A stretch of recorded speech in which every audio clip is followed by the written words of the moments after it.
In a previous video, I went through the best way to grind the Team of the Season promo by using a variety of different trading methods. But the problem is, most people don't enjoy trading in FIFA 22. So in today's video, I'll go through the best way to grind Team of the Season without trading. But before we do get into the video, if you really want to take advantage of Team of the Season without having to trade, then there is no better place than Mule Factory. Head over there to get yourself some cheap, fast FIFA coins, completely reliable, and if you use Fnatic5 at checkout, you'll also get yourself a 5% discount. Link can be found in the description down below.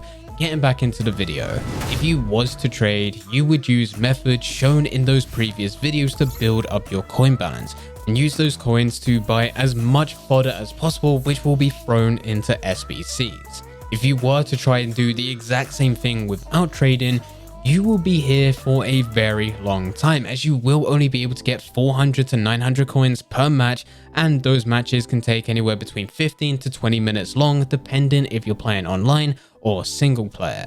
So here is what you should be doing. Firstly, you should continue to go through Division Rivals, Champions Playoffs, and the FUT Champions Final. These will give you coins, but more importantly, they'll give you packs on a weekly basis. Because EA have changed the pack rewards for FUT Champions, it does mean right now it is incredibly sweaty to go through. You can get Team of the Seasons as red player picks at the end of your FUT Champions matches. But everyone that does get into the weekend league are trying their best to get to the highest possible rank, so they have the best chance of getting some of the best players as part of Team of the Season. Right at the beginning of FIFA 22, because you was gifted points for losing matches, there was loads of people that would forfeit their games. They would be generous by giving a win to the opponent.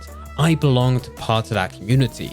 To get people to forfeit a match for you now to gift you the win is extremely difficult. It's extremely rare for it to happen, and for those that do forfeit their games, it's normally those that do it when it's 0-0, so you don't get the win. My recommendation, and this is what I'm doing, if you don't want to go through Division Rivals, Champions Playoffs, and FUT Champions Final because of the competition and how everyone is rocking up and playing incredibly scummy, you could always go to squad battles, online draft, single player draft, and friendlies. Now these will not give you as good of rewards as what you're able to get from Division Rivals, Champions Playoffs, and FUT Champions. Remember, FUT Champions gives you a guaranteed Team of the Season player. Before it, you need to get to a pretty decent rank for you to get something good.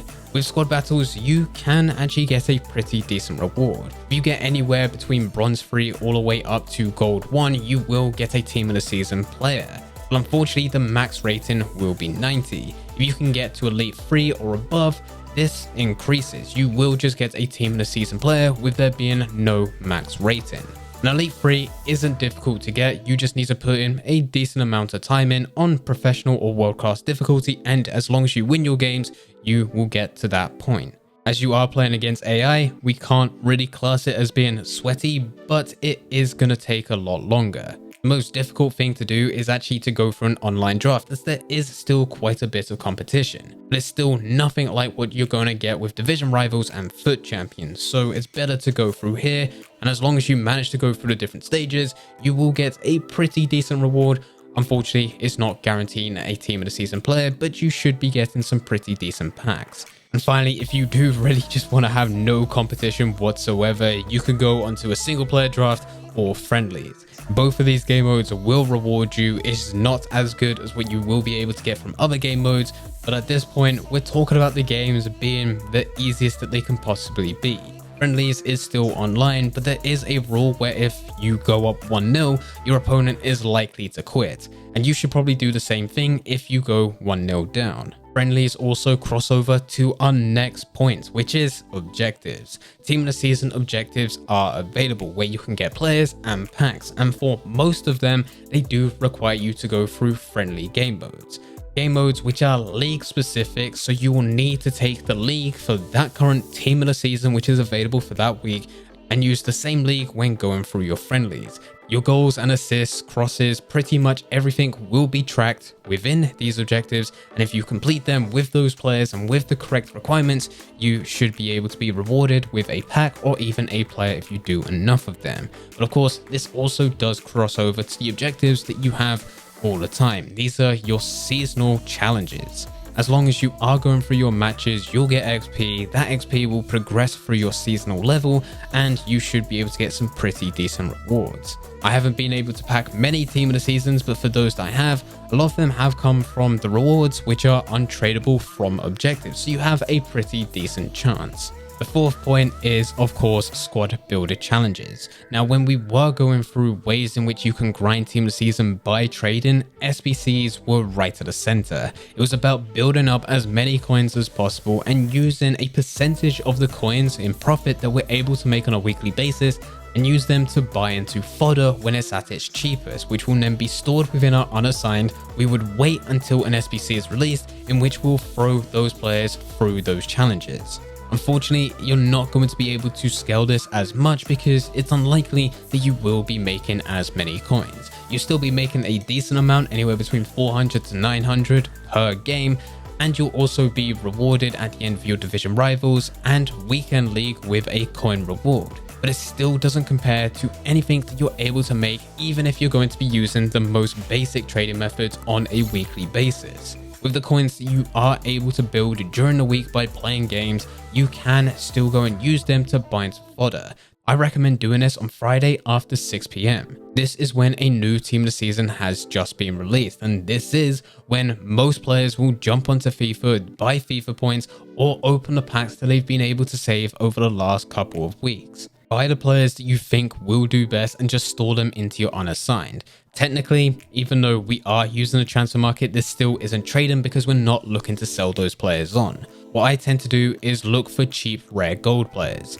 Anyone that is 82 or 83 rated is perfect because they tend to go for their minimum on Friday, but by the time we roll round to the following Monday when new SBCs are released, player picks and other types of challenges get released at this point, which requires you to use rare gold players. That makes the whole rare gold market increase in value, and that's why you'll see on a weekly basis, if you do use a site such as Footbin, where you can see 82 and 83 rated players going down during the weekend, but then all of a sudden shooting up throughout the rest of the week. This is a cycle that will continue to happen, so you can buy them at their cheapest on Friday, hold them into your unassigned over the weekend, and use them on Monday to throw through SBCs.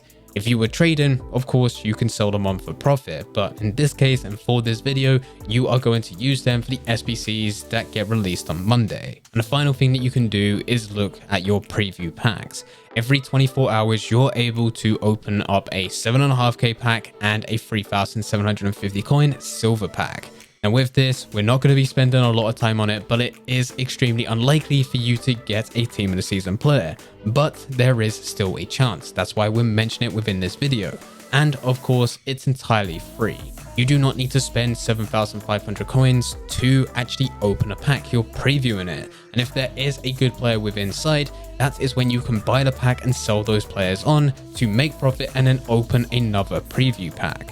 There's been a total of 2 times this year where a preview gold pack has actually provided me with coins. Both times it wasn't a crazy amount, but it was a player above 10,000, and any profit is good profit. With silver packs, they are so much more reliable and can give you a lot more coins. So don't expect to get a Team of the Season player out of them, but if you can make profit, that just gives you extra coins you can throw into players during the Friday, which will then be used for SBCs on the following week. Unfortunately, this year with FIFA 22, preview packs have been nothing compared to when this change was first implemented within FIFA 21. And even with myself, where I do have multiple accounts and I do preview these packs on those accounts, I still have only had 2 this year. Now, everything that we've talked about within this video is about grinding as many packs as possible without having to trade. If you do want to trade, life becomes so much easier because you're able to build up a lot more coins, which allows you to get a lot more players and results in a lot more packs when you throw them into SBCs. There are videos already on the channel which will go through the methods that I recommend and what I'm currently using to grind as much as possible. The final thing to say is if you are looking to just buy into these players, because that's obviously the easiest way to go about it, I do recommend looking to buy these players on the Friday just before they're taken out of packs. You do not want to buy a team of the season when they've only just been released. You'll end up putting up hundreds of thousands just to buy into these players, only for them to plummet by about 70%. And by the time that you get around to the following Monday, you've lost the majority of your coins. It's so much better for you to wait until that following Friday, so they've been in this game for over a week. They're about to be taken out because a new team of the season is about to release, and that is when you'll buy into those players. This is the lowest point in which you can buy them. Some of them will increase, but for most of them, they will hold their value for the next couple of weeks until we get the final market crash of FIFA 22 as this game becomes dead and everyone looks to the next Ultimate Team. But anyway guys, here is exactly step by step in how you should be grinding if you're not looking to trade, but you still want to make the most of Team of the Season. If you do have any questions, feel free to leave them in the comment section down below. But anyway guys, I hope you guys did enjoy. If you did enjoy, don't forget to leave a like and subscribe. But for now, I'm going to see you.